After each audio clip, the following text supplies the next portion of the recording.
श्रीचैतन्यमनोभीष्टं स्थापितं येन भूतले स्वयं रूपकदा मह्यं ददाति स्वपदान्तिकम्। वन्देऽहं श्रीगुरो श्रीयुतापदकमलं श्रीगुरुं वैष्णवांश्च श्रीरूपं साग्रजातं सहगणरघुनाथान्वितं तं सजीवम् साद्वैतं सावधूतं परिजनसहितं कृष्णचैतन्यदेवं श्रीराधा कृष्णपादान् सहगणललिता श्रीविशाखान्वितांश्च। हे कृष्ण करुणा सिन्धो दीनबन्धो जगत्पते गोपेश गोपिकान्त राधाकान्त नमोऽस्तु ते।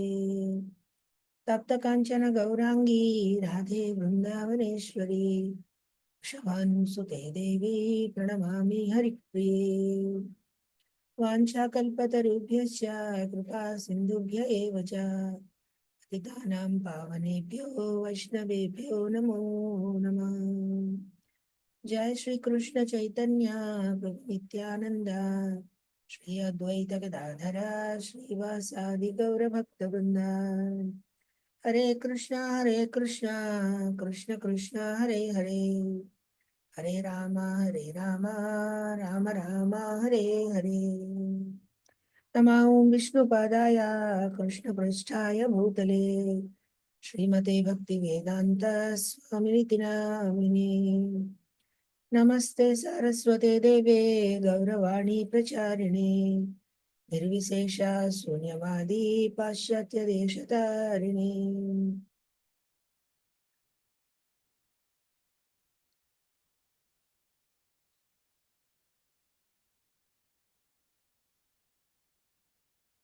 కృష్ణ అండి. సో మనం ఉపదేశామృత అనే గ్రంథం చదువుతున్నామండి. రూప గోస్వామి గారి ద్వారా రచయించబడిన భక్తికి నియమాలు ఏమిటి, భక్తిలో ఉన్న నియమాలు ఏమిటి అనేది రూప గోస్వామి చెప్పారు. సో అవి మనం చదువుతున్నాము. మొట్టమొదట రూప గోస్వామి గురించి మనం రూప గోస్వామి గారిని మనం నమస్కరించి మనం ఈ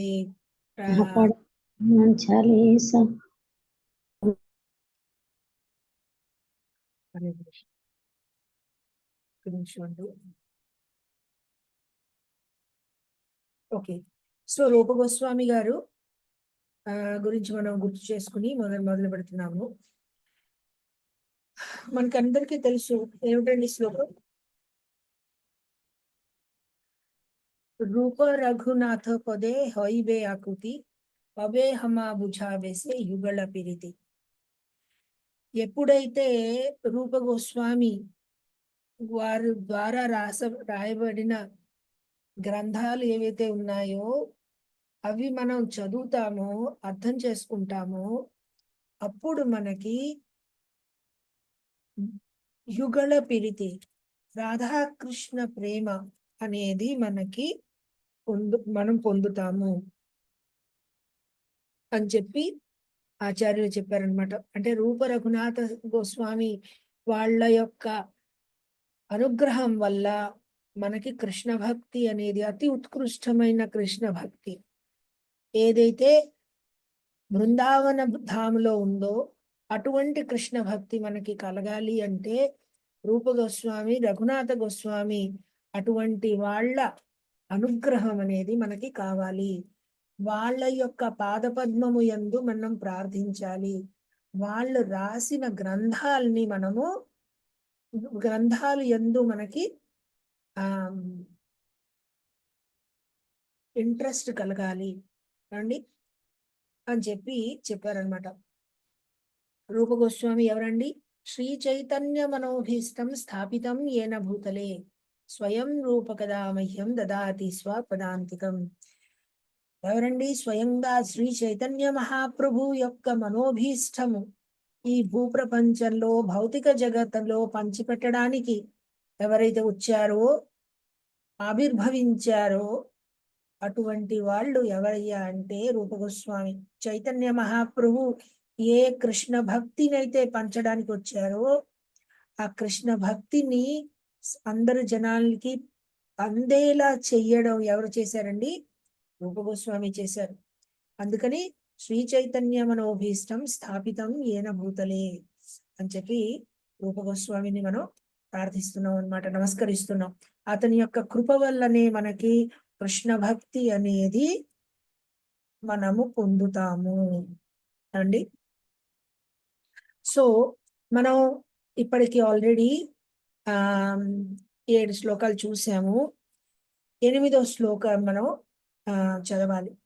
సో మీకు గుర్తుంటే కనుక ఇప్పుడు ఎలాగండి మొత్తం భక్తి సోపానం ఏదైతే ఉందో, భక్తి యొక్క స్టెప్స్ ల్యాడర్ అయితే ఉందో, ఆ అన్ని ప్రతి ఒక్కొక్క స్టెప్ ఎలా మనం పెరిగి భక్తిలో అతి ఉత్కృష్టమైన స్థితి, కృష్ణ భక్తి అనేది చాలా చాలా సటిల్ అన్నమాట, చాలా సూక్ష్మమైనది.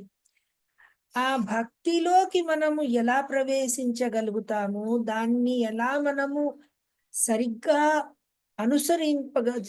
అనుసరించగలుగుతాము, ఎలా మనం తప్పుదారిలో లేము, సరైన కృష్ణ భక్తిలో ఉన్నాము అని మనం ఎలా తెలుసుకుంటాము, అండ్ చివరికి ఎలా మనం ఆ కృష్ణ భక్తిలో ఉన్న ఆ ఆనందంలో మనం నిమగ్నమవుతాము అన్న విషయం అనేది మనకి ఈ 11 శ్లోకాల్లో చాలా బేసిక్ నుంచి కృష్ణ భక్తికి ప్రవేశించడం ఎలాగా, అక్కడి నుంచి అతి ఉత్కృష్టమైన కృష్ణ భక్తుడు ఎటువంటి నియమాలు పాటిస్తాడు అన్న విషయాలన్నీ కూడా ఈ 11 శ్లోకాల్లో చెప్పారు ఏమండి. అందుకని ఉపదేశ అమృతం ఇది. ఉపదేశంలో అన్నింటికంటే అతి ఉత్కృష్టమైన ఉపదేశాలు, ఎస్పెషల్లీ భక్తి మార్గంలో ఉన్న వాళ్ళకి, కృష్ణ భక్తి కావాలి అనుకున్న వాళ్ళకి ఇది అతి ఉత్కృష్టమైన నియమాలు. సో మనం ఈ నియమాల్లో ఏం చూసామండి, ఎలాగ ఫస్ట్ మన ఇంద్రియాల్ని అదుపులోకి తీసుకోవాలి. వాచో వేగం, మనస క్రోధ వేగం, జిహ్వా వేగం, ఉదరోపస్థ వేగం, ఏతాన్ వేగాన్ యో విషహేత ధీర సర్వాన్వపీమ పృథివీంస శిష్యాత్. ఎవరైతే తన యొక్క ఇంద్రియాల యొక్క వేగం ఏదైతే ఉంటుందో దాన్ని ఎవరైతే అదుపులోకి తీసుకోగలుగుతాడో అటువంటి వాడు కృష్ణ భక్తిలోకి ప్రవేశించడానికి వాడికి అర్హత వచ్చిందనమాట ఏమండి. సో అటువంటి వాడు సమస్త జగత్తుకి వాడు గురువు అవ్వగలుగుతాడు, అంటే వాడు దారి చూపించగలుగుతాడు, వాడు ఆ దారిలోకి ఎంటర్ అవ్వగలిగే, వాడికి ఎంట్రన్స్ లో వాడు క్వాలిఫై అవుతున్నాడు అనమాట ఏమండి. ఒక ఐఐటి ఎగ్జామ్ రాశారు, ఐఐటిలో మీకు సీట్ రావాలి, సీట్ రావడానికి మీకు అర్హత వచ్చింది ఏమండి. సో అలాగా ఎవరైతే తన యొక్క ఇంద్రియాల్ని అదుపులోకి తీసుకోగలుగుతున్నాడో, తన అధీనంలో పెట్టుకోగలుగుతున్నాడో, ఎవరైతే గోస్వామి లెవెల్లో ఎవరైతే ఉన్నాడో, గోస్వామి అంటే గో అంటే ఇంద్రియాలు, స్వామి అంటే ఎవరైతే ఇంద్రియాల యొక్క ప్రభు, ఎవరి ఇంద్రియాలైతే తన అధీనంలో ఉన్నాయో, ఎవరైతే తన ఇంద్రియాలకి స్వామియో, నేను నా ఇంద్రియాలకి స్వామి అనుకోండి, నేను గోస్వామి. నేను నా యొక్క ఇంద్రియాలకి దాసుని అనుకోండి, నేను గోదాసు. సో ఎవరైతే తన ఇంద్రియాలకి స్వామియో, ఎవరైతే గోస్వామియో, అటువంటి వాడు సమస్త జగత్తుకి గురువు అవ్వగలుగుతాడు. వాడు కృష్ణ భక్తికి వెళ్ళడానికి వాడికి ఎంట్రన్స్ కి వాడు క్వాలిఫై అయిపోయాడు అనమాట అని చెప్పి మొదటి మాట చెప్పాడు. సో మనం లోపలికి వెళ్ళాం, ఎంట్రన్స్ లో క్వాలిఫై అయ్యాం, లోపలికి వెళ్ళాం. అప్పుడు ఏం చేస్తామండి, అత్యాహార ప్రయాసస్య ప్రజల్పో నియమాగ్రహ జనసంగస్య లౌల్యం చ షడ్భిర్భక్తి వినశ్యతి. అందరి దగ్గర పుస్తకాలు ఉంటే, ఉపదేశామృత అనే పుస్తకం ఉంటే మీరు దయచేసి మీ దగ్గర పెట్టుకోండి ఏమండి. దాన్ని మనం చూస్తూ ఉంటే కనుక మనకి బాగా అర్థమవుతుంది. సో 2వ శ్లోకంలో ఏమని చెప్తున్నారు, మనం ఎంటర్ అయిపోయాం, లోపలికి వెళ్ళాం. లోపలికి వెళ్ళాక నేను లోపలికి వచ్చేసాను, ఎంట్రన్స్ అయిపోయింది, నేను ఐఐటీలో జాయిన్ అయిపోయాను అంటే సరిపోదు. అప్పుడు నువ్వు కనుక అత్యాహ ఎప్పుడైతే నువ్వు ఈ ఈ 6 గుణాలు ఏవైతే ఉన్నాయో అంటే అనవసరంగా వాళ్ళతో మాట్లాడడం, అక్కర్లేని విషయాలు మాట్లాడడం, నియమాలు పాటించకపోవడం, ఏవండీ? విపరీతంగా ఆహ్, అక్కడ తినడము, లేకపోతే అలాంటి ఇంద్రియ భోగాల్లో మనం ఉన్నాము అనుకోండి, అప్పుడేమవుతుంది? ఎంటర్ అయినా కూడా మనం అడ్మిషన్ వచ్చినా కూడా మనం ఏమి నేర్చుకోం అక్కడ. మనకేం లాభం రాదు అక్కడికి. సో, అలాగా కృష్ణ భక్తిలోకి ఒకళ్ళు ప్రవేశించినా కూడా ఎవరైతే ఈ 6 నియమాలు ఉన్నాయో అవి ఏం చేస్తాయి? భక్తిని వినశ్యతి నాశనమవుతుంది. ఈ 6 వల్ల భక్తి నాశనమవుతుంది. సో, ఇవి బేసిక్ రూల్స్ అన్నమాట. భక్తిలోకి ఎలా ఎంటర్ అయ్యామో, ఎంటర్ అయ్యాక అక్కడ ఎలా ప్రవర్తిస్తే వచ్చింది పోకుండా కాపాడుకుంటాము అని చెప్పడానికి. తర్వాత నెక్స్ట్ ఏం చెప్పారండి? ఉత్సాహా నిశ్చయాత్ ధైర్యాత్ తత్తత్ కర్మ ప్రవర్తనాత్ సంగత్యాగాత్ సతో వృత్తేః షడ్భిర్భక్తి ప్రసిద్ధ్యతి. ఏవండి? ప్రసిద్ధ్యతి. ముందుకు సాగడానికి లేదా విజయవంతుడం చేయడానికి. ఇప్పటి వరకు ఏం చేయకూడదో చెప్పాను. ఇప్పుడు ఏం చేయాలి? ఓకే. నువ్వు చేయకూడనిది చెయ్యట్లేదు. ఇప్పుడు ఏం చేయాలయ్యా? నువ్వు ఎంట్రన్స్ జాయిన్ అయ్యావు. నీకు అడ్మిషన్ వచ్చింది. నువ్వు జాయిన్ అయ్యావు. నువ్వు అక్కర్లేని విషయాల్లో పాల్గొట్లేదు. అయితే ఏం చేయాలి? ఏం చేస్తే నువ్వు ముందుకు వెళతావు? స నువ్వు నువ్వు విజయవంతుడవుతావు? ఉత్సాహం, ధైర్యం, డిటర్మినేషన్. ఆ! తర్వాత ముందు ఎవరైతే మన ఆచార్యులున్నారో వాళ్ళ యొక్క ఆహ్, ఆహ్, in going in their foot step వాళ్ళ పాద జాడలో నడవడం. అంటే వాళ్ళ యొక్క ఫుట్ స్టెప్స్‌తో వాళ్ళ వాడు చూపించిన దారిలో నడవడం. ఏవండీ? అసత్సంగ త్యాగం చెయ్యడం. ఆ! సత్సంగం చేసుకోవడం. ఇలాంటివి ఏవైతే 6 ఉన్నాయో ఇవేం చేస్తాయండి? షడ్భిర్భక్తి ప్రసిద్ధ్యతి. భక్తిలో మనకి విజయవంతం చేస్తుందనమాట అని చెప్పి మూడో శ్లోకం చెప్పారు. నాలుగో శ్లోకం ఏం చెప్తున్నారండి? తదాతి ప్రతిగృహ్ణాతి గుహ్యం ఆఖ్యాతి పృచ్యతి భుంక్తే భోజయతే చైవ సద్విధం ప్రీతి లక్షణం. బానే ఉంది. నువ్వు ఏవైతే ఆహ్, ఏ ఉత్సాహం కావాలి, నీకు ధైర్యం కావాలి, నువ్వు దాంతో అంతా నువ్వు చేస్తున్నావు బానే ఉంది. నువ్వొక్కడి ద్వారా ఇది జరగదు. నీవు ముందుకెళ్ళాలి అంటే నీకేం కావాలండి? నీకు సత్సంగం కావాలి. నీ తోడు నీతో పాటు ఎవరైతే ఉన్నారో వాళ్ళని గుర్తించాలి. ఎవరైతే ఆ భక్తి మార్గంలో ఉన్నారో వాళ్ళని గుర్తించాలి. వాళ్ళ సాంగత్యం చేయాలి. ఏవండీ? ఆ సాంగత్యం మనం ఎలాగా? అది ప్రీతి వల్ల అవుతుంది. ఆహ్, ఆ ప్రీతి అనేది దానికి మళ్ళీ 6 లక్షణాలు చెప్పారు. ఏమిటి? దదాతి ప్రతిగృహ్ణాతి. ఆ! బహుమానాలివ్వడం, బహుమానాలు పుచ్చుకోవడం. ఆ! ఒకరి మనస్సులో ఆ! ఒకరి మనస్సును నమ్మకంగా వెల్లడించడం, గోప్యంగా విచారించడం. మనకి డౌట్‌లున్నాయి. మనం ఒకరికి చెప్పాలి. అంటే భక్తులకి చెప్పాలి. ఎవరికో చెప్పకూడదు ఇక్కడ. ఇక్కడేంటి మనతో పాటు ఉన్నవాళ్ళు ఎవరైతే భక్తి మార్గంలో ఉన్నారో, ఎవరైతే భక్తి మార్గంలో సీరియస్‌గా ఎవరైతే ప్రయత్నిస్తున్నారో, అటువంటి భక్తులకి మనము మనసు విప్పి మనలో ఉన్న ఏవైతే ప్రశ్నలున్నాయో, డౌట్‌లున్నాయో, సందేహాలున్నాయో వాటిని వెల్లడించాలి. వాళ్ళనిది కూడా గోప్యంగా విచారించాలి. ఎందుకంటే భక్తి మార్గంలో చాలా ఆటంకాలొస్తాయి. ఇదంతా కూడా చాలా సీరియస్ స్టూడెంట్స్ గురించి చెప్తున్నారండి. ఏదో పర్వాలేదు. ఏదో ఒకసారి హరే కృష్ణ, హరే రామ అనేస్తాము అని చెప్తే అది కాదు ఇక్కడ. ఎవరైతే నిజంగా కృష్ణ భక్తిని పొందాలు అని ఎవరైతే కోరుతున్నారో, ఈ డిస్కషన్ అంతా అలాంటి వాళ్ళ కోసమని. సో, ఎప్పుడైతే ఈ భక్తులు ఉన్నారో, ఎవరైతే భక్తులున్నారో, ఈ మిగతా మన ఇప్పుడు సత్సంగంతో ఎవరైతే ఉన్నారో, మనతో పాటు ఎవరైతే వేరే వాళ్ళున్నారో, వాళ్ళతో పాటు మన మనస్సుని ఆహ్, నమ్మకంగా వెల్లడించాలి. మనలో ఉన్న సందేహాలు, మనలో ఉన్న లోపాలు, మనలో ఉన్న ఇవన్నీ కూడా చెప్పడం వల్ల ఏమవుతుందంటే, వాళ్ళు మనకి వాళ్ళు అదే ప్రాసెస్‌లో వెళుతూ ఉంటారు. సో, మనతో డిస్కషన్‌లో మనకు అర్థమవుతుంది. అచ్చా! ఇలా ప్రాబ్లమ్స్ ఒస్తాయి. దీన్ని ఇలా ఇబ్బందులొస్తాయి, కష్టాలొస్తాయి, ఇలాంటివొస్తాయి. ఎలా దాన్ని ఓవర్‌కమ్ చేయాలి? అనేక రకమైన అనర్థాలు ఒస్తాయి. దాన్ని ఎలా మనం ఓవర్‌కమ్ చేయాలి? అన్నవన్నీ కూడా మనకి అర్థమవుతుంది. అలాగే గోప్యంగా విచారించడం. ఇది కూడా చాలా ముఖ్యం. ఏమిటంటే, నేను మీకు చెప్పాననుకోండి, ఏవండీ ఆహ్, నేను నా ఈ నాలికని నేను కంట్రోల్ చేసుకోలేకపోతున్నానండి. ఇష్టం వచ్చినట్టు తినేస్తున్నాను అని ఎవరైనా నా ఫ్రెండ్ చెప్పారనుకోండి, ఊళ్ళో వాళ్ళందరికీ వెళ్లి, "అరే! వీడేమో పెద్ద భక్తుడు. వీడేమో ఇష్టం వచ్చినట్టు అన్ని తినేస్తున్నాడు" అని చెప్పకూడదు. అది గోప్యం అవ్వలేదప్పుడు. అప్పుడు కాన్ఫిడెన్స్ పోయిందన్నమాట. సో, గోప్యంగా విచారించాలి. ఏవండీ? ఈ విషయం మనం అర్థం చేసుకోవాలి. మనం గోప్యంగా వెల్లడించాలి. నమ్మకంగా వెల్లడించాలి.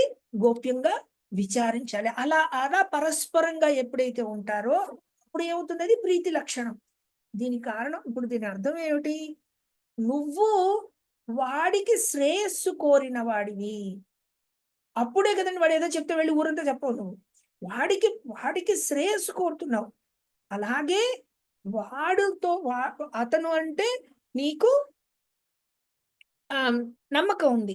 సో, నువ్వు కూడా వెల్లడిస్తున్నావనమాట. సో, ఆ ఎక్స్‌చేంజ్, ఆ డిస్కషన్ జరుగుతుంది. ఇలాంటివన్నీ ఏమిటండి? సద్విధా భుంక్తే భోజయతే చైవ. ప్రసాదం అనేది చాలా చాలా ముఖ్యమైన విషయం అండి. భక్తి మార్గంలో ప్రసాదం అనేది చాలా ముఖ్యం. నేను ఒక మాట చెప్తానండి. ఇస్కాన్‌లో ఒకటుందండి. జనరల్‌గా మీరు భక్తులు ఎవరింటికైనా వెళ్లారనుకోండి, మీరు ఏ టైంలో అయినా వెళ్ళండి. కడుపు నిండా భోజనం పెట్టి పంపిస్తారు మిమ్మల్ని. ఏవండీ? సో, అలాగా అది ప్రీతి లక్షణం అన్నమాట. అది ఉండాలి. ఇప్పుడు ప్రసాదం అనేది చాలా ముఖ్యమైన విషయము. భక్తి మార్గంలో ఒక అతి ముఖ్యమైన విషయంలో ప్రసాదం అన్నమాట. అంటే ఏమిటి? మనం బయట నుంచి తెచ్చి కొని పెట్టేసేయడం కాదు. అది ప్రసాదం అవ్వదు.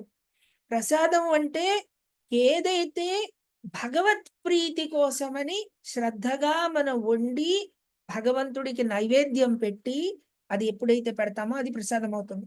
ఏవండీ? సో, షడ్విధా ప్రీతి లక్షణం. ఈ 6 ఏమిటయ్యా? ఇవి, ఇవి అక్కడ నువ్వు సాంగత్యం అనేది ముఖ్యమయ్యా. ముందుకెళ్ళాలి అంటే సాంగత్యం అనేది ముఖ్యం. సాంగత్యము నీకు మంచి సాంగత్యం ఉండాలంటే ప్రీతి లక్షణాలుండాలి. ప్రీతితో పాటు నువ్వుండాలి. అప్పుడే నీకు సత్సంగం అనేది సరిగ్గా జరుగుతుంది. లేకపోతే ఎవడొస్తాడు, ఎవడో వచ్చాడు, కలిసి అక్కడ కూర్చున్నాడు, గంటసేపు చాటింగ్ చేసాడు, వెళ్ళిపోయాడు. అది అది ఒక చాలా బేసిక్ లెవెల్ అన్నమాట. అది సరైన మంచి స్నేహితులు కాదన్నమాట. మంచి గొప్ప ఆహ్, సాంగత్యం కాదు. ఏవండీ? ప్రీతి ఉండాలన్నమాట. సో, ఈ ప్రీతి ఉండడానికి చెప్పారు. తర్వాత ఏం చెప్పారు? సో, ఇప్పటికేమిటి నువ్వు ఒక లెవెల్‌కొచ్చావు. లెవెల్‌కొచ్చాక అప్పుడు చెప్తున్నారన్నమాట. ఏమిటి అంటే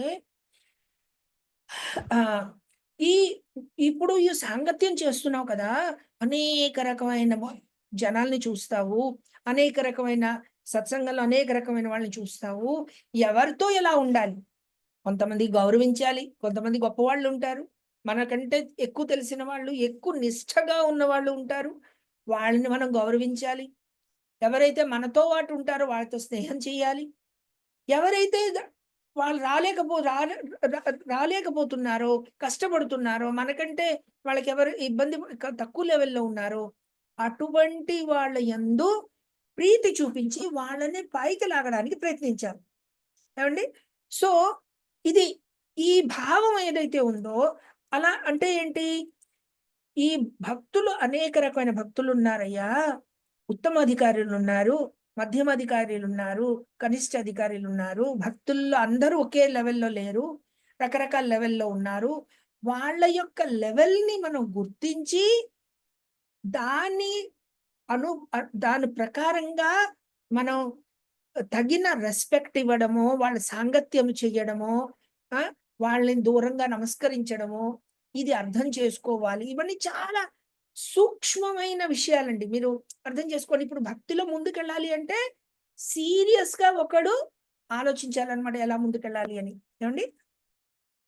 సో అందుకని చెప్తున్నారు, కృష్ణేతి యస్య గిరితం మనసాద్రియేత దీక్షాతి చేత్ ప్రణతిభిశ్చ భజంతమీశం శుశ్రూషయా భజన విజ్ఞం అనన్యమన్యా నిందాది శూన్య హృదమిప్సిత సంగలభ్య.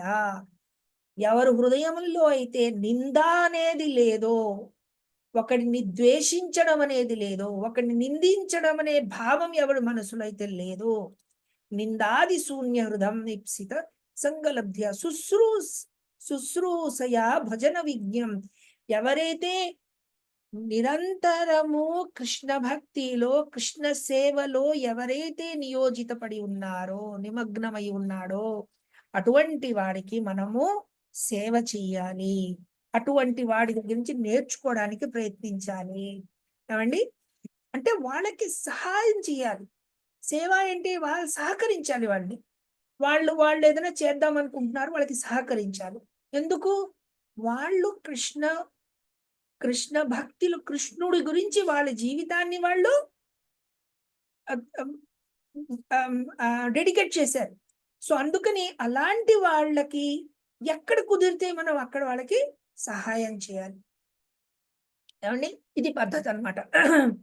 సో ఈ భక్తుల్లో అనేక రకాలు, వాళ్ళతో మనం ఎలా ఉండాలి అన్న విషయం గురించి ఈ శ్లోకంలో చెప్పారు.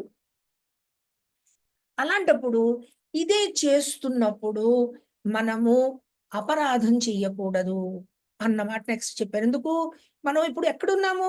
భక్తుల సాంగత్యంలో ఉన్నాం.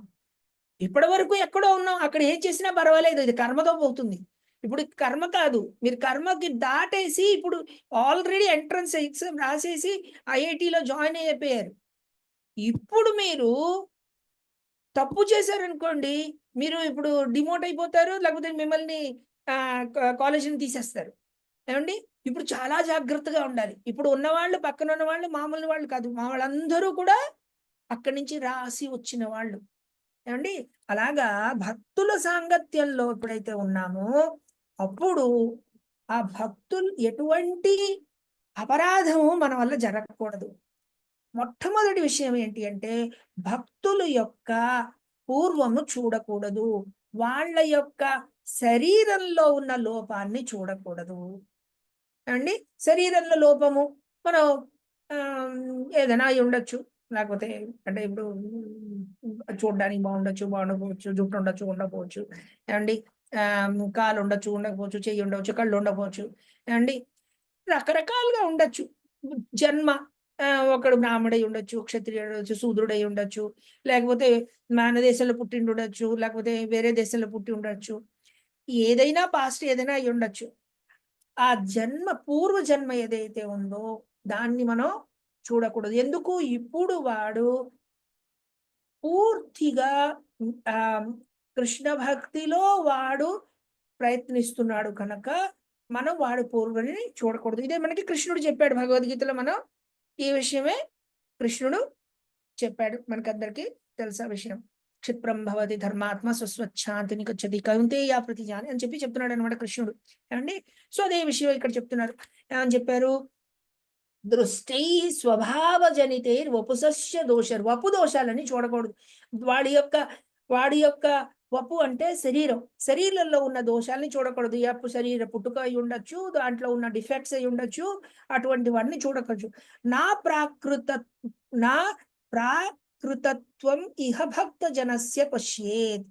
ప్రాకృత భావంతో చూడకూడదు. భక్తుల్ని ప్రాకృత భావంతో, భౌతిక జగత్తు యొక్క భావంతో చూడకూడదు.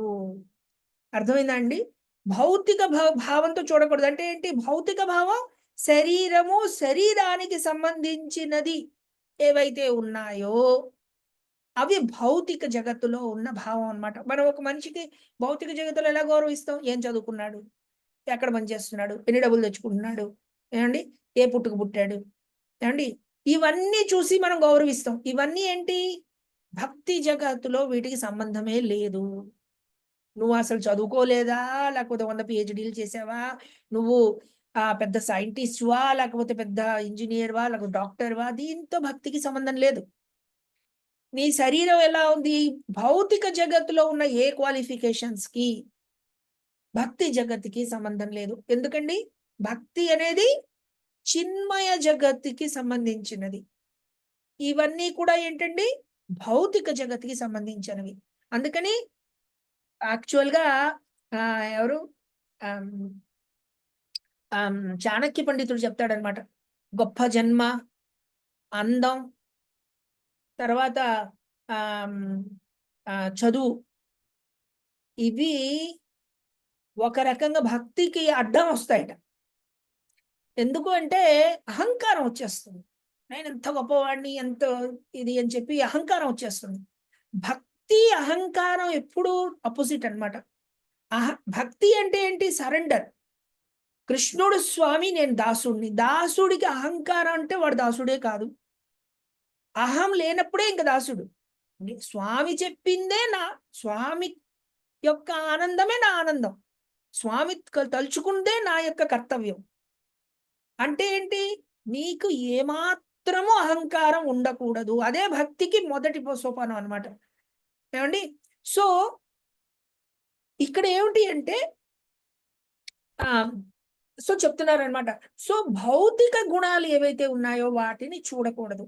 ఎవరైతే భక్తిలో ఉన్నారో అటువంటి వాడి యొక్క భౌతిక గుణాల్ని చూడకూడదు. ఇంకోటేంటంటేనండి కొన్ని ఆహ్, వాసనాలన్నీ ఉంటాయి. అంటే ఇప్పుడు ఆహ్, వాళ్ళ యొక్క గుణ ప్రకారంగా, గుణ ప్రభావంగా ఏదైతే వాళ్ళ పుట్టుకతో వచ్చిందో కొన్ని ఉంటాయి. కొన్ని వాసనాలన్నీ ఉంటాయి. అవి ఒక రోజులో పోవు కూడాను. భక్తిలో ఉన్నా కూడా అంత తేలిగ్గా పోవు. చాలా కష్టం అండి అవి పోవాలి అంటే. అది వాళ్ళు అంటే అదే సాధన చేయగా అది పోతుంది. కొంతకాలానికి పోతుంది. ప్రతివాడు వాడి సాధనని చూసుకోవాలి కానీ, పక్కవాడిలో ఉన్న లోపాన్ని చూడకూడదు. ఏవండీ? పక్కవాడిలో ఉన్న లోపం చూస్తే ఏమవుతుంది? అపరాధం అయిపోతుందక్కడ. ఎందుకు? నువ్విప్పుడు ఎక్కడున్నావు నువ్వు? భక్తి జగత్తులో ఉన్నావు నువ్వు. నీ చుట్టూ ఎవరున్నారు? భక్తులున్నారు. భక్తుల యొక్క అపరాధం నువ్వు పట్టకూడదు. భక్తుల యొక్క అపరాధం నువ్వు చూడకూడదు. వాళ్ళలో తప్పులు ఉండొచ్చు. ఉంటే ఉంటాయి. ఉంటే ఉంటాయి. అది పర్వాలేదు. కానీ వాడి యొక్క భక్తిని నువ్వు గౌరవించాలి అని చెప్పారనమాట.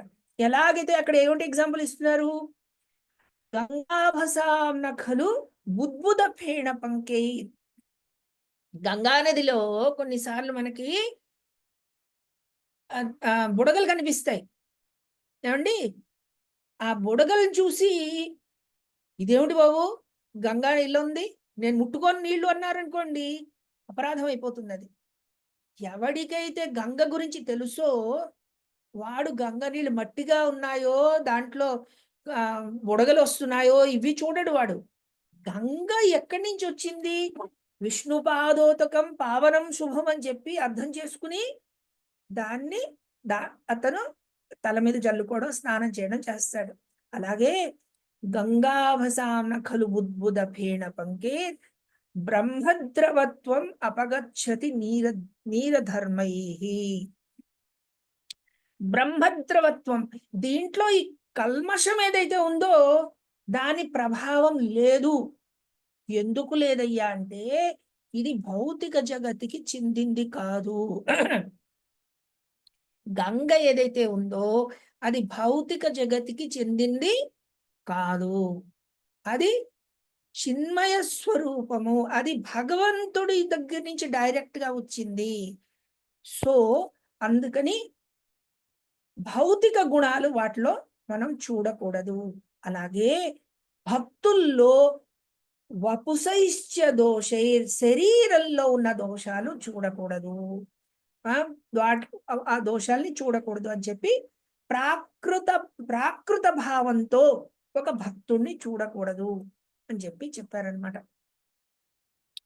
సో, ఇవి మనం భక్తిలో ఉన్నప్పుడు ఎలాగైతే మనం భక్తుల సాంగత్యం ఎలాగా మనం పొందుతాము, వాళ్ళతో ఎలా ఉంటాము, ఎలా ప్రవర్తిస్తాము, ఎలా గౌరవిస్తాము, వాళ్ళతో పాటు ఉన్నప్పుడు ఎలా అపరాధాలు చేయకుండా మనని కాపాడుకుంటాము, వీటి గురించి చెప్పారు. నెక్స్ట్ లెవెల్ ఏం చెప్తున్నారండి? సో, నువ్వు అంతా సెట్ అయింది. ఇప్పుడేంటి? అసలు విషయానికొస్తాం. అసలు విషయం ఏంటండి? కృష్ణ భక్తి. సో కృష్ణ భక్తికి ఎలా ఎలా వస్తుందండి? అప్పుడు చెప్తున్నాడు. ఏమని చెప్తున్నాడు? స్యాత్ కృష్ణ నామ చరితాది సీతాపి అవిద్య పీతోపతప్తరసనస్య నరోచికాను కింత్వాదర్ కింత్వాదరాద్ అనుదినం ఖలు సైవ జుష్ట స్వాద్విక్రమాద్భవతి తద్గద మూలహంత్రి. సో మనం ఎలా కృష్ణ భక్తి వస్తుందండి? కృష్ణ భక్తికి మూలం ఎక్కడి నుంచి మొదలవుతుందయ్యా అంటే కృష్ణనామం అనేది అతి ముఖ్యమైన పద్ధతి. సో ఈ స్యాత్ కృష్ణ నామ చరితాది, ఎప్పుడైతే కృష్ణనామము, కృష్ణ చరితము అంటే కృష్ణ కథ, కృష్ణ రూపము, కృష్ణుడి యొక్క రూపము, గుణము, లీల అనేవి ఎప్పుడైతే నామము, ఎప్పుడైతే మనం కృష్ణుని తలుస్తామో ఏమండి, స్యాత్ కృష్ణ నామ చరితాది సీతాప్య విద్య పీతోపతప్తరసనస్య నరోచికాను. బానే ఉందయ్యా, కృష్ణనామం చేస్తున్నావు, కృష్ణుడికి సేవ చేస్తున్నావు, కృష్ణ కథ వింటున్నావు, కానీ అయితే రుచించట్లేదు అంటున్నాడు. మనకి రుచిస్తుందండి, చేస్తున్నాం, ఓకే. ఒక రోజు నచ్చుతుంది, వెళ్తాము, గుళ్ళో సేవ చేస్తాము. ఇంకో రోజు అరే బాబు ఎవరు చేస్తారు అనుకుంటాం. పోతే ఇదే దేంట్లో ఏముందయ్యా బాబు అనుకుంటాం. ఒకరోజు నిరుత్సాహం వస్తుంది, ఒక రోజు ఉత్సాహం ఉంటుంది. ఏమండి, ఒకసారి నామం చేయాలి ఉంటుంది, చేయాలి లేదు. ఏమండి, అనేక రకంగా మనకి ఈ అప్స్ అండ్ డౌన్స్, రుచి రావట్లేదు. ఏమండి, ప్రతిదీ కొంచెం రుచి ఉంది, లేదు, అలా జరుగుతుంది. సో అప్పుడు దానికి ఏం చెప్తున్నారు? అలాగే ఉంటుందయ్యా, ఎందుకంటే నీకు రోగం ఉంది. రోగం ఉన్నవాడు, ఎవడికైతే జాండీస్ ఎవడికైతే వచ్చిందో వాడికి నువ్వు పంచదార నీళ్లు, చెరుకు రసం పట్టుకొచ్చి ఇచ్చిన వాడి నాలిక చేదుగా ఉండడం వల్ల వాడికి రుచించట్లేదయ్యా. వాడు అదే చెరుకు రసాన్ని రోజు కొంచెం తాగాడంటే ఆ చెరుకు రసమే ఆ రోగానికి మందయ్యా. ఆ చెరుకు రసం తాగడం వల్ల జాండీస్ నయమైపోతుంది. జాండీస్ నయమయ్యాక వాడికి ఎప్పుడైతే రోగం పోతుందో, నాలిక మామూలు అయిపోతుందో, అప్పుడు వాడు ఎప్పుడైతే ఆ చెరుకు రసాన్ని తాగుతాడో అప్పుడు వాడికి దాంట్లో ఉన్న తీపి అర్థమవుతుందయ్యా, ఆ రసంలో ఉన్న ఆనందం అనేది తెలుస్తుందయ్యా. అలాగే కృష్ణనామ చరితాది సీతాప విద్య పీతోపతప్త, పీతము అంటే అది జాండీస్ వల్ల వచ్చింది అనమాట, పితము అంటారు. సో దాని వల్ల కఫము, పితము, వాతం అంటారు కదండి, అలాగా పితం అనమాట. దాని వల్ల ఏమవుతుందంటే చేదుగా అయిపోతుంది అనమాట, చేదు అనిపిస్తుంది అయ్యా. అకృష్ణనామం అనేది మనలో విన్న అవిద్య వల్ల, మనలో విన్న ఆ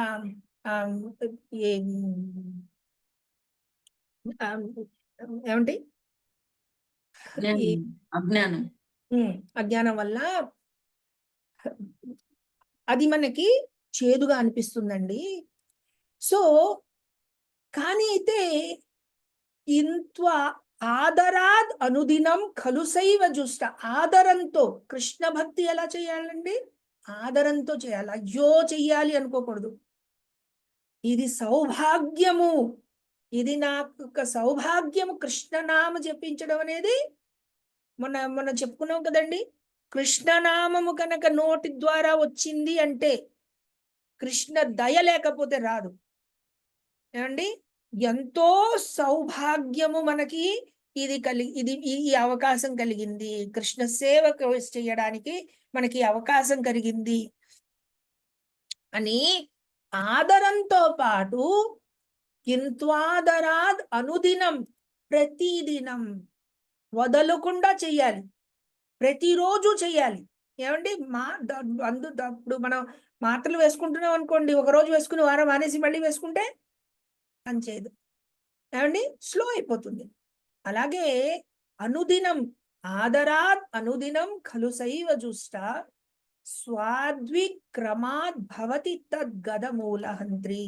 నెమ్మదిగా మనకి ఆ కృష్ణ కథ యందు, కృష్ణ నామము యందు మనకి ఆ ఆసక్తి అనేది వస్తుంది, ఆ ప్రీతి అనేది వస్తుంది, ఆ ఆనందం అనేది మనకి కలుగుతుంది, ఆ రసం అనేది మనకి అనుభవంలోకి వస్తుంది అని చెప్తున్నారనమాట. ఏమండి? సో సో ఇక్కడ తర్వాత ఇంకో మాట చెప్పారు. అథ శ్రీకృష్ణ నామాది నా భావ్యే గ్రాహ్యం ఇంద్రియై సేవన్ముఖై జిహ్వాదౌ స్వయమేవ స్ఫురతి ఆదహ అని చెప్పి చైతన్య చరితామృతంలో చెప్పారు. శ్రీకృష్ణ నామాది, కృష్ణ నామము, కృష్ణ కథ ఇవన్నీ కూడా నా భావ్యే గ్రాహ్యం ఇంద్రియై, ఇంద్రియాల ద్వారా, భౌతిక ఇంద్రియాల ద్వారా వాటిని నువ్వు అర్థం చేసుకోలేవయ్యా అంటున్నాడు. కృష్ణనామం ఏంటండి? భౌతిక జగతికి చెందింది కాదు, చిన్మయ స్వరూపం. కృష్ణుడు అన్నా, కృష్ణనామం అన్నా, కృష్ణ కథ అన్నా చిన్మయ స్వరూపం. ఏమండి?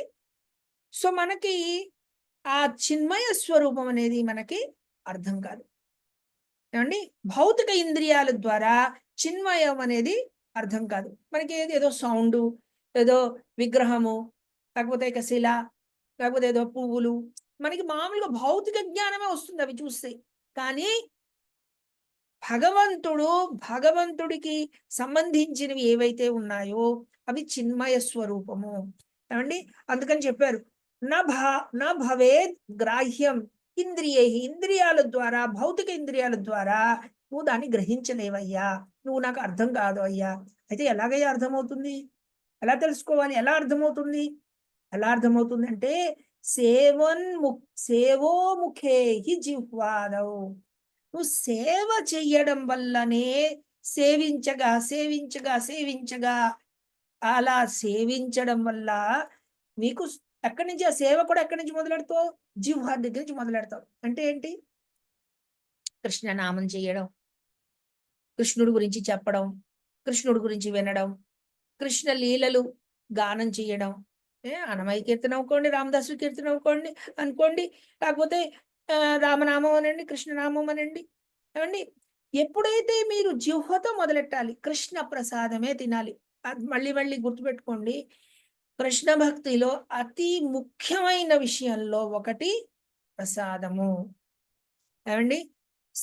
మీకు ప్రసాదము లేకుండా మనం ఇష్టం వచ్చినట్టు తింటే కృష్ణ భక్తి చాలా చాలా కష్టం. ఇది చాలా ఇంపార్టెంట్ పాయింట్ అన్నమాట. ఏమండి? సో సో ఇక్కడ ఇక్కడ ఇక్కడ ఏం చెప్పారండి? ఇప్పటి వరకు ఇక్కడ వరకు వచ్చాక ఏం చెప్పారు? ఇప్పుడు భక్తికి మనం ఎలా వస్తుందండి భక్తి? కృష్ణనామం వల్ల, కృష్ణ కథ వల్ల మనకి భక్తి వస్తుంది. నీకు ఇనీషియల్ గా రాదయ్యా, నీకు అర్థం కాదయ్యా, నీకు ఆ అనుభవం రాదు, ఆనందం రాదు. కానీ చేయగా చేయగా చేయగా చేయగా నెమ్మదిగా నీకు విషయం అర్థమవుతుంది, నీకు దానిలో ఉన్న ఆనందం అనేది నీకు తెలుస్తుంది అని చెప్తున్నాడు అనమాట. కృష్ణుడు అర్జునుడు కూడా చెప్తాడు. ఏమని చెప్తాడండి భగవద్గీతలో? అభ్యాసేనేతు కౌంతేయ వైరాగ్యేన ప్రతిగృహ్యత. అంటే అభ్యాసం వల్ల, continuously when you try doing it. ఏమండి? నిత్యం భాగవత సేవయ నష్టప్రాయేషు అభద్రేషు నిత్యం భాగవత సేవయా అన్నాడు. మనలో ఉన్న అభద్రాలు ఏమవుతున్నాయో, కల్మషాలు ఏవైతున్నాయో, అనర్థాలు ఏవైతే ఉన్నాయో, నింద అనే భావం ఏదైతే ఉందో, అపరాధాలు ఏవైతే ఉన్నాయో అన్నీ కూడా ఎప్పుడైతే నువ్వు నిత్యము, అసలు మనకే అర్థమవుతుంది. ఎవరో ఇప్పుడు చూడండి, ఇప్పుడు ఏంటంటే ఈ ఆధ్యాత్మిక పద్ధతి ఏదైతే ఉందో అది ఒక సెంటిమెంట్ కాదండి. సెంటిమెంట్ అంటే ఒక మానసికంగా ఎవడో మానసికంగా చెప్పాడు కాదు, నువ్వు అనుభవించగలుగుతావు. ఇది ప్రూవ్ చేయడం అవుతుంది, నీకు నువ్వే ప్రూవ్ చేసుకోవడం అవుతుంది. ఏమండి? మనకే తెలుస్తుంది, దానిలో ఉన్న ఆనందం మనకే అర్థమవుతుంది. ఇప్పుడు ఇంగ్లీష్లో ఒక మాట చెప్పారండి, the proof of pudding is in eating అన్నారు. ఇది నువ్వు మామిడి పండు చాలా రుచిగా ఉంటుందయ్యా అని ఒకటి ఎంతసేపు చెప్పినా అర్థమవుతుందా అండి? మామిడి పండు వాడు రుచి చూడని వాడు, మీకు ఏదో పండు చెప్తాను, ఏదో అమెరికాలో ఒక పండు ఉంది, మీరు ఎప్పుడు దాని గురించి వినలేదు, ఆ పండు చాలా బాగుంటుందని మీరు ఎన్ని రకాలుగా చెప్పినా ఎలా అర్థమవుతుంది? తింటేనే అర్థమవుతుంది. అలాగే కృష్ణనామంలో, కృష్ణ భక్తిలో ఉన్న ఆనందము ఎంత చెప్పినా ఎవడికి అర్థం కాదు. నువ్వు దాన్ని రసిస్తేనే దాని ఆనందం వస్తుంది. నువ్వు ఆ సేవ చేస్తేనే నీకు తెలుస్తుంది ఆ సేవలో ఉన్న ఆనందం.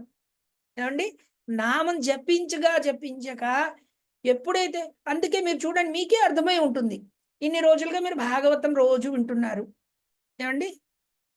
ఒక ఆనందం వస్తుందా? ఆనందం ప్రతిరోజు మీకు అరే! కృష్ణ కథ వినాలి అనే భావం వస్తుందా? నెమ్మది అది పెరుగుతోందా? సో, కృష్ణ భక్తి అనేది ఆటోమేటికల్లీ అది రివీల్ అవుతుందనమాట. లోపల నుంచి మన యొక్క సిన్సియారిటీ చూసి, భగవంతుడు హృదయంలోంచి అతనే రివీల్ చేస్తాడనమాట. ఎవరెన్ని చెప్పినా కూడా చివరికి నా కోరిక ఉండాలి. నా కోరిక ఉంటేనే అవుతుందిది. ఏవండి? నా కోరిక ఉంటే పరమాత్ముడికి అర్థమవుతుంది. నీకు కోరిక ఉంది అని.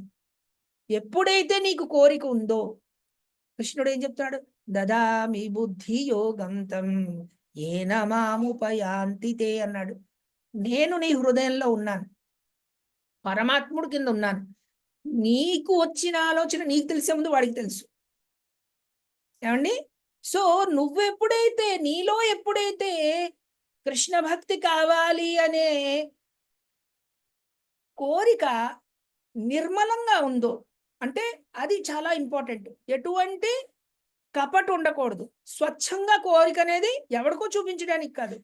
నాకు నిజంగానే కృష్ణ భక్తి కావాలి అన్న కోరిక ఎప్పుడైతే నాలో వస్తుందో, భగవంతుడు ఏం చేస్తాడు అంటే హృదయంలో కూర్చుని, హృదయంలోంచి దాన్ని ఆహ్, ఆహ్, ప్రకాశిస్తాడనమాట. ఆ జ్ఞానాన్ని ఇస్తాడు. ఆ ఆనందాన్ని ఇస్తాడు.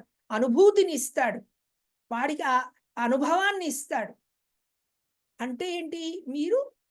మీరు స్వయంగా తింటున్నారనమాట. అర్థం చేసుకున్నాను. మీకు అనుభవిస్తున్నారనమాట. అనుభవించగా మీకు దాని గురించి ఇంకా ముందుకి వెళ్తారనమాట. ఏవండి? ఇది మనం 7వ శ్లోకం చెప్పుకున్నాం. 8వ శ్లోకం. చరితాది సుకీర్తనానో స్మృత్యోః క్రమేణ రసనా మనసి నియోజ్య తిష్టన్ వ్రజేత్తదనురాగి జనానుగామి కాలం నాయేదఖిలమితి ఉపదేశసారం. ఇన్నన్ని ఉపదేశాలు మీకు ఏవైతే చెప్పారో, ఈ అన్ని ఉపదేశాలకి సారం ఏమిటయ్యా? ఏవండి? అది కదా మనకు కావాల్సింది. అన్ని ఉపదేశాలకి చివరికి ఇన్ని రకాల నియమాలు చెప్పావు. ఓకే. ఇన్ని నియమాలు చెప్పావు. ఇలా ఉండాలి, అలా ఉండాలి, ఇది చేయాలి, అది చేయాలి చెప్పావు బానే ఉంది. చివరికి ఏమిటి? ఏమిటి దాని యొక్క ఎసెన్స్ ఏమిటి? ఉపదేశానికి సారం ఏమిటి? అని చెప్పడానికి ఈ శ్లోకంలో మొదలుపెట్టాడనమాట. ఇక్కడి నుంచి ఇప్పుడు చూడండి, మన భక్తిలోకి ఇప్పుడేంటి? భక్తి ఫస్టు నామం చేయడం వల్ల మనలో ఉన్న ఆ రోగం అనేది, అవిద్య అనేది నెమ్మదిగా పోతుంది. కృష్ణ భక్తి మనం అనుభవించడం మొదలు పెడతాం. అనుభవించే అదయినప్పుడు సో, అప్పుడు ఏం చేయాలి? ఓకే. సో, కృష్ణ భక్తి ఓకే. నాకు నచ్చుతోంది. నాకిష్టము. అయితే ఏంటి? ఫైనల్లీ ఏంటి చేయాలి నేను? సారం ఏంటి? ఉపదేశానికి సారం ఏంటి? అని ఈ శ్లోకంలో చెప్పారండి. దీని యొక్క తాత్పర్యము అతి అద్భుతంగా ఉంది. ఆ! మనకిప్పుడు అర్జెంట్ తొందర ఏం లేదు కనుక మనకి ఇంకో 10 నిమిషాలు ఉంది ఇప్పుడు టైము. ఏం చేద్దాము అంటే, మీది ఎవరి దగ్గరైనా కనుక తెలుగులో ఉపదేశామృత అనేది ఉంటే కనుక మనం ఒకసారి చదివితే బావుంటుంది అనిపిస్తోంది. ఆహ్, ఒక్క నిమిషం. ఎవరైనా మీ దగ్గర ఎవరి దగ్గరైనా ఉంటే మీరు అన్‌మ్యూట్ చేసి చదవండి. లేకపోతే ఓకే. నేను చూస్తాను. నా దగ్గరుంది ప్రభుజీ చదువుతాను. చదవండి మేడం. సర్వోపదేశ సారమేమిటంటే, మానవుడు భగవంతుని దివ్యమైన నామాన్ని, రూపాన్ని, గుణాలను, దివ్య లీలలను స్మరించడంలోనే తన జిహ్వను, మనస్సును క్రమంగా నిమగ్నం గావిస్తూ, తన కాలాన్నంతటిని అంటే దినంలోని 24 గంటలను గడపాలి అని.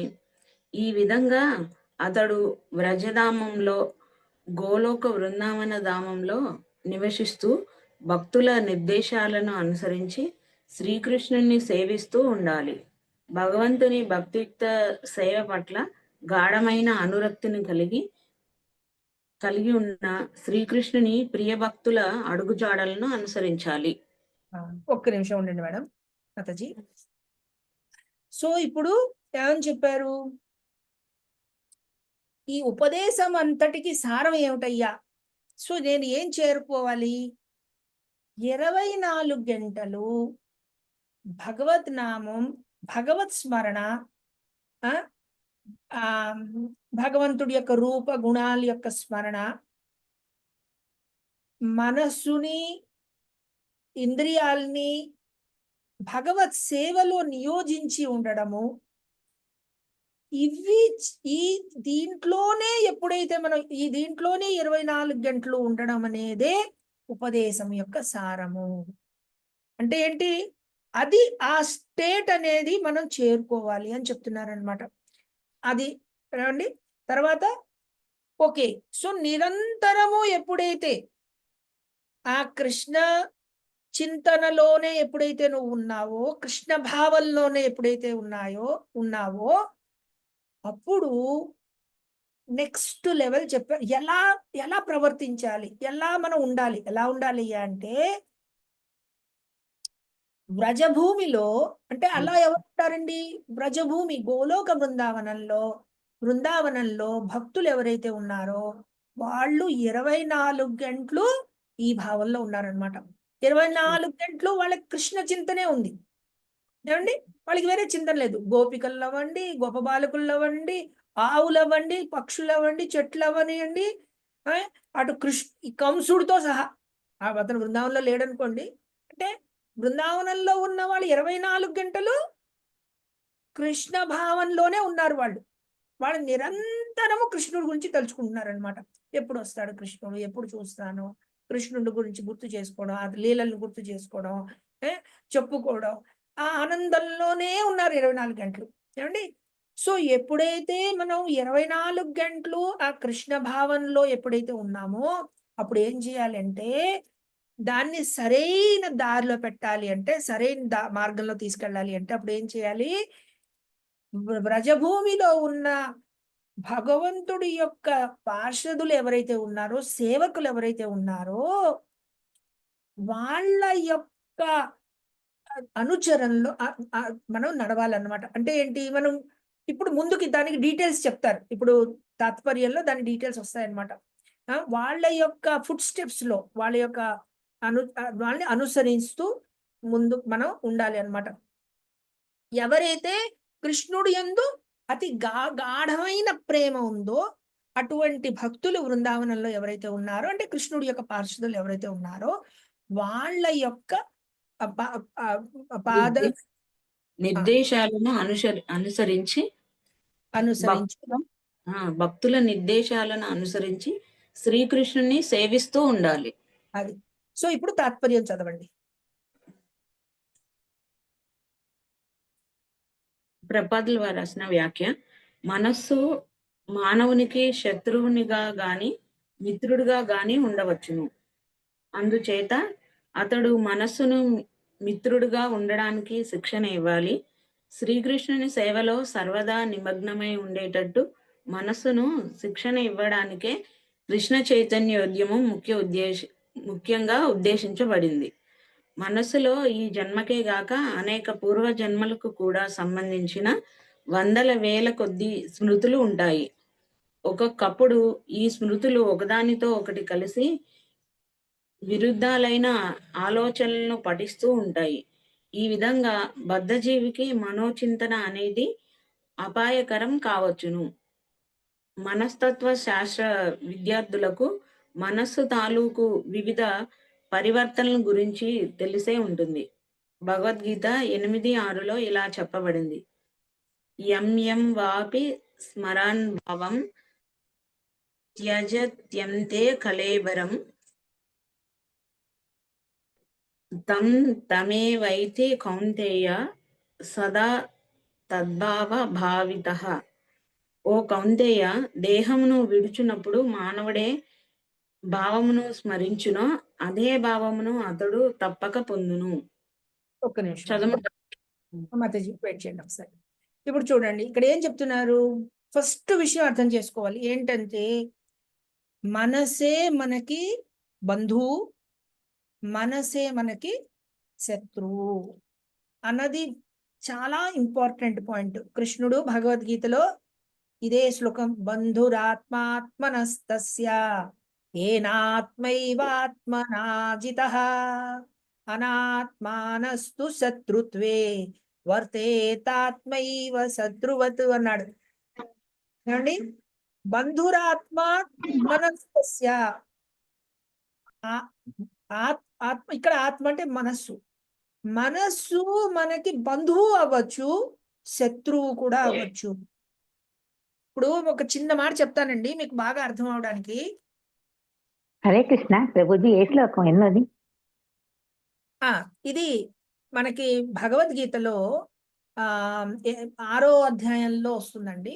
6వ అధ్యాయంలో భగవద్గీత ఇప్పుడు ఉపదేశామృతంలో ఏ శ్లోకం అని? ఉపదేశామృతం 8వ శ్లోకం చదువుతున్నాం అండి.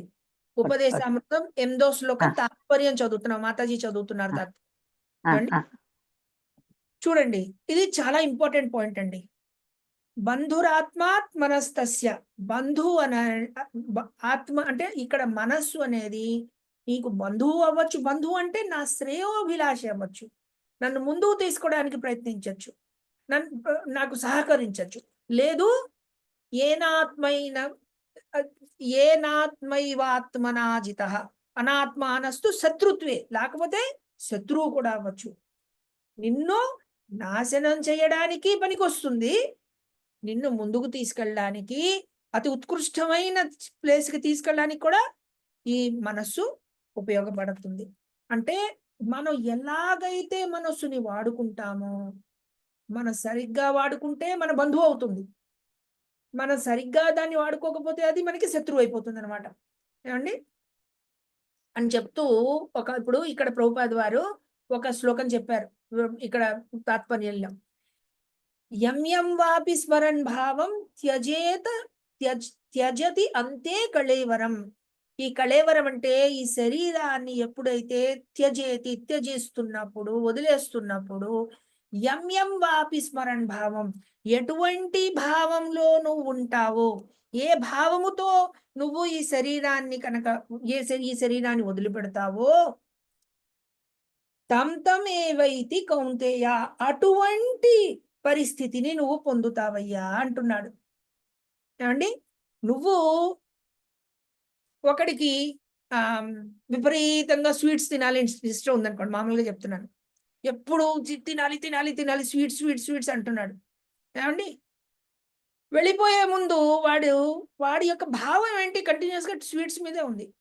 ఆ స్వీట్స్ ఆలోచించాడు అనుకోండి 8 స్వీట్ షాప్లోనే పుడతాడు వెళ్ళి. ఏమండి రోజంతా తింటూ ఉండొచ్చు.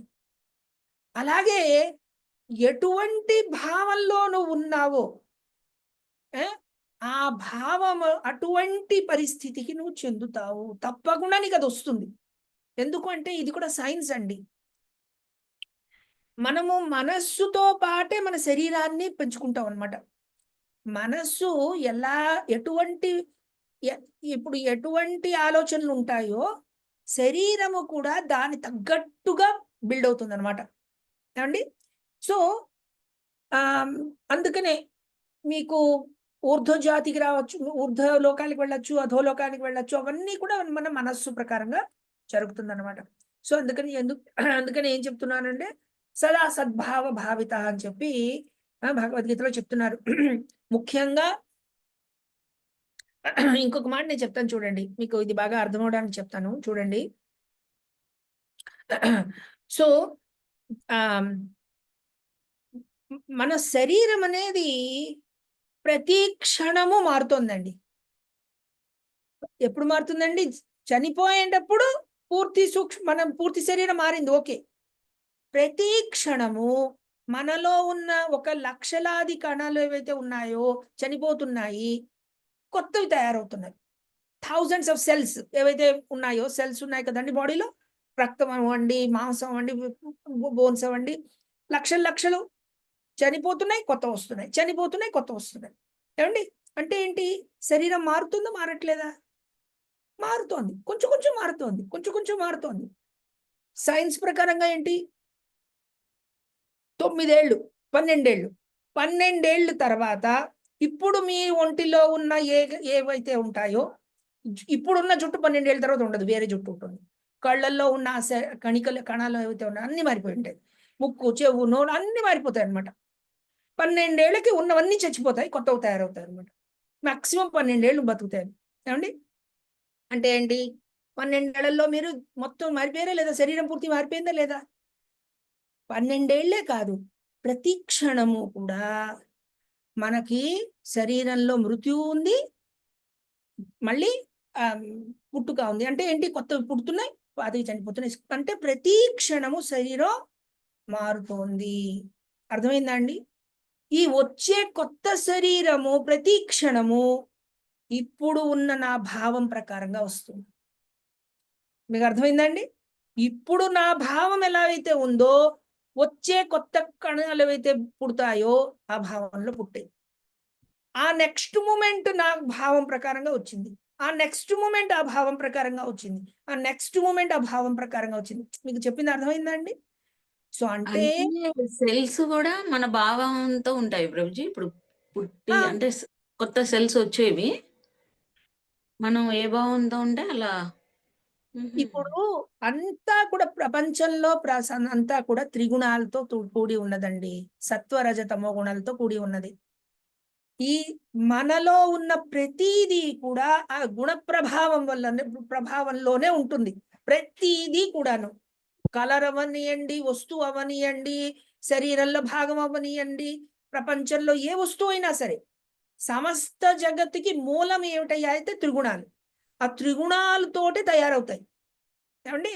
సో మనలో ఉన్న గుణ ప్రభావం ఎలా ఉందో, మనలో వచ్చే ప్రతీది కూడా ఆ భావంలో వస్తూనే ఉంటాయి. ఏమండి? సో అందుకని పవిత్రత చనిపోతున్నప్పుడు ఉంటే సరిపోదు. ప్రతి క్షణము పవిత్రత ఉండాలి. ప్రతి క్షణము మనలో సదాలోచన ఉండాలి. ఏమండి? ప్రతి క్షణము కృష్ణ చింతన ఉండాలి. ఏమండి? సో ఇక్కడ అదే ఒక రకంగా చూపించారు. ఎప్పుడైతే త్యజేత్ కళేవరం, ఎప్పుడైతే శరీరం నువ్వు వదులుతావో క్లియర్ గా అప్పుడు కనిపిస్తుంది. మామూలుగా అయితే మనకు కనిపించదు. అప్పుడు క్లియర్ గా కనిపిస్తుంది. ఏమిటయ్యా అంటే, ఏ భావంతో అయితే నువ్వు శరీరాన్ని వదిలిపెడతావో అటువంటి భావం, అటువంటి పుట్టుక, అటువంటి శరీరము నీకు తప్పగా లభిస్తుంది అని చెప్పి చెప్తున్నాడు అనమాట. మనం కంటిన్యూ చేయండి మాతాజీ. ఒక్క పారాగ్రాఫ్ చదివేసి ఆపేద్దాము. మళ్ళీ నెక్స్ట్ వారం మిగతాది చదువుకుందాం. ఓకే. మరణ సమయంలో జీవి మనస్సు, బుద్ధి వచ్చే జన్మకు కావలసిన ఒక విధమైన సూక్ష్మ రూపాన్ని సృష్టిస్తాయి.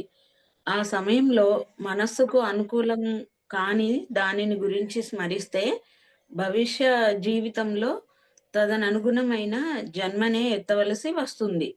అలా కాక మరణ సమయంలో మానవుడు శ్రీకృష్ణుని గురించి తలచుకోగలిగితే అతడు ఆధ్యాత్మికమైన గోలోక వృందావనాన్ని పొందగలుగుతాడు. ఈ పూర్వజన్మ వృత్తాంతం చాలా సూక్ష్మమైంది. అందుచేతనే శ్రీల రూప గోస్వామి శ్రీకృష్ణుని కంటే ఇతరమైన దానిని స్మరించకుండా ఉండునట్లుగా మనస్సుకు శిక్షణ ఇవ్వాలని భక్తులకు ఉపదేశిస్తున్నారు. అలాగే జిహ్వకు కూడా శ్రీకృష్ణుని గురించే మాట్లాడేటట్లు, శ్రీకృష్ణుని ప్రసాదాన్ని భుజించేటట్లు శిక్షణను ఇవ్వాలి. శ్రీల రూప గోస్వామి తిష్టాన్ వ్రజే, మానవుడు వృందావనంలో గాని వ్రజభూమిలో ఏదో భాగంలో గాని నివసించాలని ఉపదేశిస్తున్నాడు. వ్రజభూమి లేక వృందావన ప్రదేశ వైశాల్యం 84 క్రోశములని భావిస్తున్నారు. క్రోశం అంటే 2 చదరపు మైళ్ళు. మానవుడు వృందావనాన్ని తన నివాసంగా చేసుకున్నప్పుడు అక్కడ శుద్ధ భక్తుణ్ణి ఆశ్రయించాలి. ఈ విధంగా అతడు ఎల్లప్పుడూ శ్రీకృష్ణుని గురించి, అతని లీలలను గురించి స్మరిస్తూ ఉండాలి. శ్రీల రూప గోస్వామి ఈ విషయాన్ని భక్తి రసామృత సింధువు 1-2-294లో ఇలా విశదీకరించారు. శ్లోకం చదవమంటారు ప్రభుజీ? అక్కర్లేదు, ట్రాన్స్లేషన్ కూడా చెప్పండి మాకు. భక్తుడు దివ్యమైన వ్రజ ప్రదేశంలో ఎప్పుడూ నివసిస్తూ కృష్ణం స్మరన్ జనం చాస్య ప్రేష్టం. శ్రీకృష్ణుని అతని ప్రియ సహచరులను ఎల్లప్పుడూ స్మరిస్తూ ఉండాలి. అలాంటి సహచరుల అడుగుజాడలను అనుసరించడం వలన, వారి నిత్య మార్గ నిర్దేశంలో నడవడం వలన మానవుడు దేవదేవుడైన శ్రీకృష్ణుని సేవించాలనే గాఢ వాంఛను పొందుతాడు. హరే కృష్ణ మాతాజీ. హరే కృష్ణ. సో ఇక్కడ చూడండి, మనం ఇప్పుడు చెప్పుకున్నది మరణ సమయంలో మన యొక్క మనస్సు బుద్ధి ఎలాగైతే ఉంటుందో, ఏ భావంలో అయితే మనం ఉంటామో అటువంటి భావాన్ని తగ్గట్టు మనకి సూక్ష్మ శరీరం అనేది వస్తుంది. ఇప్పుడు చూడండి, మరణ సమయంలో స్థూల శరీరాన్ని వదిలేస్తాం, కానీ సూక్ష్మ శరీరము మనతో పాటే వస్తుంది. ఎప్పటి వరకండి? ఈ జన్మ మృత్యు చక్రము నుంచి, త్రిగుణాల నుంచి మనం బయటపడేంత వరకు సూక్ష్మ శరీరం అనేది మనతో పాటే ఉంటుంది. ఏమండి? సో మరణ సమయంలో మన స్థూల శరీరం వదులుతాం, కానీ సూక్ష్మ శరీరం మనతో పాటు వస్తుంది. ఆ సూక్ష్మ శరీరంలో ఏముందండి? మనకు ఉన్న అనుభూతి ఏదైతే ఉందో, మన యొక్క త్రిగుణాలు ఏవైతే ఉన్నాయో, మన యొక్క కాన్షియస్నెస్ ఏదైతే ఉందో, అది ఆ సూక్ష్మ శరీరంలో నిమిడి ఉందన్నమాట. ఆ సూక్ష్మ శరీరం ఏం చేస్తుంది? ఎటువంటి శరీరం అయితే ఆ దానిలో ఉన్న కోరికల్ని సాటిస్ఫై చేయగలవో అటువంటి ఒక శరీరాన్ని ఎన్నుకుంటుంది అనమాట. ఇప్పుడు చూడండి, ఇది సైన్స్ అనమాట. నేను ఇప్పుడు స్వీట్స్ గురించి చెప్పాను. మీరు మామూలుగానే చూడండి, మీ ఊళ్ళో మామూలుగా మీకు చాలా ఇష్టం అనుకోండి స్వీట్స్. మీ ఊర్లో మీరు ఒక బస్సులో వెళ్తున్నారు, లేకపోతే కారులో వెళ్తున్నారు, మీకు స్వీట్ షాప్స్ ఖచ్చితంగా కనిపిస్తాయి. మిగతా షాప్స్ కనిపించకపోయినా స్వీట్ షాప్స్ ఖచ్చితంగా కనిపిస్తాయి. ఏమండి? అలాగే మీకు ఇప్పుడు ఫర్ ఎగ్జాంపుల్, ఒకళ్ళు ఎడ్యుకేషన్తో చాలా కనెక్టెడ్, వాళ్ళకి దారిలో వెళ్తున్నప్పుడు ఎక్కడైనా కాలేజ్ ఉన్నా, యూనివర్సిటీ ఉన్నా, వాళ్ళకి డెఫినెట్గా కనిపిస్తుంది. ఎందుకు? మనం కాన్స్టెంట్గా అదంటే మనకి ప్రీతి ఉంది. అలాగా ఈ సూక్ష్మ శరీరం ఏదైతే ఉందో అది దానికి తగిన ఒక శరీరాన్ని ఎన్నుకుంటుంది. ఏదైతే దానిలో ఉన్న కోరికల్ని ఫుల్ఫిల్ చేయగలదో అటువంటి ఒక శరీరాన్ని ఎన్నుకుంటుంది. అఫ్ కోర్స్ ఇదంతా ఒకటి డెసిషన్ కాదు. కర్మ ఉంది, భగవత్ అనుగ్రహం ఉంది, అవి కూడా ఉన్నాయి. నువ్వు దానికి చేసుకున్న పుణ్య ఫలితాలు కూడా ఉంటాయి దానికి. అప్పుడే నీకు అది వస్తుంది. ఏమండి? అదంతా ఉంది. కానీ అయితే ఎటువంటి భావం అయితే ఉందో దాన్ని తగ్గట్టుది వస్తుంది. నువ్వు స్వీట్ షాప్కి ఓనరు అవ్వచ్చు, స్వీట్ షాప్ పనిచేసే క్లీనరు అవ్వచ్చు, కానీ స్వీట్ షాప్లో పడతావు. ఏమండి? నీ యొక్క కర్మ ప్రకారంగా. కానీ నీకు అక్కడ వస్తుంది. నీ కర్మ ప్రకారంగా దాంట్లో ఎక్కువైనా రావచ్చు, తక్కువైనా రావచ్చు. ఏమండి? అలాగా. సో అక్కడ అది చెప్తున్నారు అనమాట ఇక్కడ. ఎటువంటి భావంతో అయితే మనస్సు మనకి బుద్ధి ఎటువంటి ఉంటుందో దాని ప్రకారంగా నువ్వు శరీరాన్ని నీకు వస్తుంది.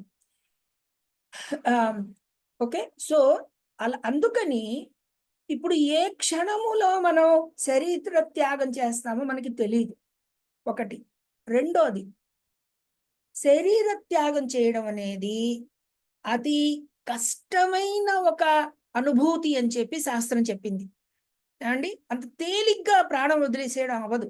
ప్రాణం పోతున్నప్పుడు అనేక రకమైన, అంటే మనకి ఎంతో అటాచ్మెంట్ ఉన్న శరీరము, మన చుట్టుపక్కల వాళ్ళందరినీ వదిలేసి వెళ్ళాలి. ఏమండి? నాకు కోరికలు ఉన్న, నాతో అన్నింటితోటి నాకు అటాచ్మెంట్ ఉంది, వీటన్నింటినీ నేను ఒక్కసారిగా నన్ను లాగేస్తున్నారు బయటికి. సో నాకు ఎంతో కష్టం అనిపిస్తుంది అనమాట. నాకు తెలుస్తుంది వెళ్ళిపోతున్నాను అని తెలుస్తుంది. వెళ్ళొద్దు అని అనుకుంటాను, వెళ్ళకుండా ఉండాలి అని అనిపిస్తుంది, కానీ నాకు తప్పదన్నమాట. ఏమండి లాగేస్తున్నారు బయటకి. సో అప్పుడు ఏమవుతుంది, విపరీతమైన ఒక కష్టం వస్తుంది అనమాట, ఒక నొప్పి వస్తుంది. అంత నొప్పిలో నీ భావం ఎలా ఉంటుంది? నీ భావం అందుకని మనం నిరంతరము దాన్ని యొక్క సాధన చేస్తేనే అటువంటి సమయంలో కృష్ణుడు గుర్తుకొస్తాడు మనకి. కృష్ణ నీవే శరణము అన్నది మనకి ఎంత దృఢంగా మనకి నమ్ముతామో, నువ్వే బంధువువి, నువ్వే నా యొక్క గతిర్భక్త ప్రభు సాక్షి నివాసం శరణం సుహృత్ అంటాడు. నువ్వే గతి, నువ్వు భర్త, నువ్వు ప్రభు, నువ్వే సాక్షి, నువ్వే సమస్త జగత్కి కారకుడివి. నువ్వే మొన్న చెప్పుకున్నాం కండి ఒక శ్లోకం, నువ్వే మాత, నువ్వే పిత, నువ్వే బంధు, నువ్వే ప్రాణం, నువ్వే ధనం అని ఎప్పుడైతే మనం దృఢంగా కృష్ణుడే నాకు సర్వస్వము అన్నది మన మనస్సులో ఎప్పుడైతే దృఢంగా కనుక ఉంటుందో, ఎప్పుడైతే మన ఈ శరీరాన్ని నుంచి మనం తీసేస్తున్నారో అప్పుడు మనకి ఆ కృష్ణుడు గుర్తుకొస్తాడు, కృష్ణ భావం గుర్తుకొస్తుంది, కృష్ణ చరిత గుర్తుకొస్తుంది. ఏమండి? సో అది రూప గోస్వామి చెప్తున్నారనమాట. సో నిరంతరము ఒకళ్ళు ఎక్కడుండాలయ్యా అంటే బృందావనంలో ఉండాలి అన్నారు. బృందావనం అనేది ఒక భౌతిక స్థలం కాదు, ఒక పిక్నిక్ స్పాట్ కాదు, ఒక ప్లేస్ కాదు.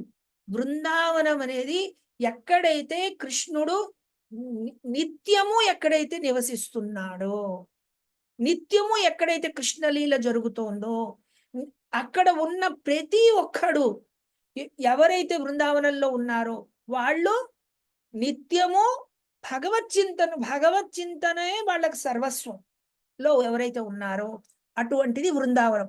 సో ఎవరైతే ఈ భక్తి మార్గంలో ఉన్నారో వాళ్ళు నిత్యము బృందావనంలో ఉండడానికి ప్రయత్నించాలి అని చెప్పారనమాట. సో దీనికి పద్ధతి ఏమని చెప్పారు? కృష్ణ నామస్మరణం, కృష్ణ చింతన, కృష్ణ ప్రసాదము, ఇవి ముఖ్యమైన విషయాలు. తిష్టన్ వ్రజే, వ్రజంలో వ్రజం అంటే బృందావనం, వ్రజాలో నువ్వు ఉండాలి, వ్రజంలో నివసించాలి. నువ్వు శారీరకంగా నివసించగలిగితే మంచిదే, లేకపోయినా మనసుతో నువ్వు బృందావనంలో నివసించాలి. అంటే నువ్వు మనస్సు ఎప్పుడు కూడా బృందావనంలో ఉండాలి. ఈ బృందావనం 84 కోశాలు, 2 చదరపు మైళ్ళు అని చెప్పారు. చెప్పి తర్వాత ఏం చెప్పారు అంటే బృందావనంలో ఒక భక్తుడు యొక్క అనుజాడలో మనం ఉండాలి. అంటే భగవంతుడి యొక్క భక్తులు అనేకమైన భక్తులు గురించి మనకి శాస్త్రంలో చెప్పారు, భాగవతంలో చెప్పారు. ఇప్పుడు మీకు సుధామ అనుకోండి, లేకపోతే కృష్ణుడు భక్తులు ఉన్నారు, చాలా మంది భక్తులు ఉన్నారు. సో గోప బాలికలు వాళ్ళందరూ ఉన్నారు. సో వాళ్ళ యొక్క మళ్ళీ మనకి తర్వాత వస్తుంది, మనం చదవడంలో వస్తుంది అది. సో వాళ్ళ యొక్క అనుజాడలో మనం ఉండడానికి ప్రయత్నించాలి. అంటే ఏంటి?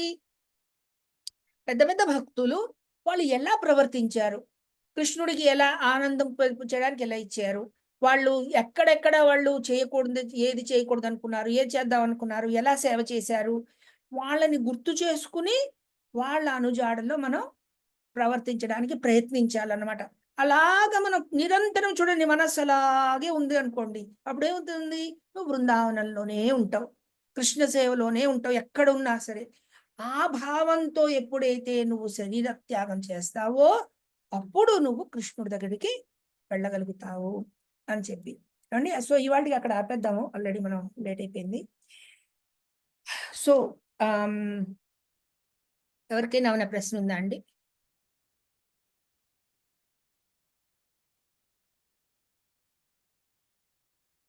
ఓకే, సో ప్రశ్న ఏమీ లేకపోతే మనం అందరికీ భక్తులందరికీ ప్రార్థించి వాళ్ళకి ఇది ముగిస్తామండి. వాంఛా కల్పతరుభ్యశ్చ కృపా సింధుభ్య ఏవ చ పతితానాం పావనేభ్యో వైష్ణవేభ్యో నమో నమః. హరే కృష్ణ కృష్ణ కృష్ణ కృష్ణ హరే హరే, హరే రామ రామ రామ హరే హరే. హరే కృష్ణ అండి. హరే కృష్ణ అండి. హరే కృష్ణ.